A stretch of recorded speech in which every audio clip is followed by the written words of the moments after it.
Welcome back. New for you this morning, we have seen that massive voter turnout during the early voting period. Millions more theoretically will show up tomorrow. Among them, voters with disabilities who have to overcome a unique set of obstacles when they head out to cast their ballot.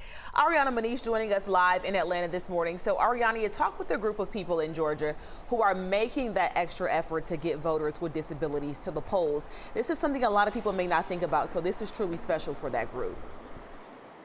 Exactly. Those advocates that I spoke with say that they are dedicated to helping voters with disabilities overcome some of their biggest challenges at every step of the voting process this midterm election season.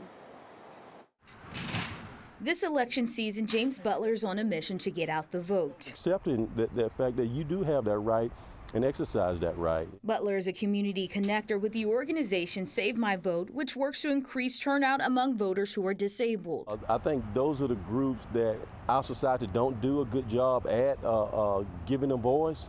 And he helps give them that voice by providing rides to the polls and educating caregivers they still have a right to vote. Over 600,000 voters across the state are living with a disability, according to Save My Vote. It's a voting bloc that faces its own set of challenges at the ballot box. With disabilities come great abilities, and I choose to put those in the forefront. This issue is personal to Stacey Ramirez. She's a voting rights activist and lives with what she calls an invisible disability, dyslexia. Ramirez has seen firsthand the many obstacles voters with disabilities must overcome, like those with low vision.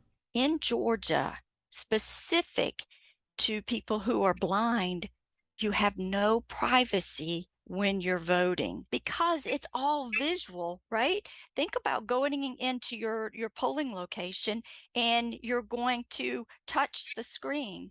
If you were to close your eyes and try to vote, it's impossible. Even locating the correct polling location can be an issue. Do you go to the early voting location, the day of voting location? All of these voting locations can be very confusing to a person with a disability, especially a person with an intellectual disability. Ramirez says creating a plan is key. I make a voting plan with a friend. I don't think I could do this alone. So I get someone and we study the ballot together. To Ramirez, the stakes are too high this election cycle not to vote. And that's why for Butler, every voice deserves to be heard. Help us, become better people by getting out and exercising that right to vote and accepting that fact that you do have that right. Now, Ramirez stresses before you head out to the polls to educate yourself as far as what rights you have as a voter with disabilities. Now, the Georgia Secretary of State's website lists up all the accommodations and services available if you need a little extra help at the ballot box. We'll be right back after this break.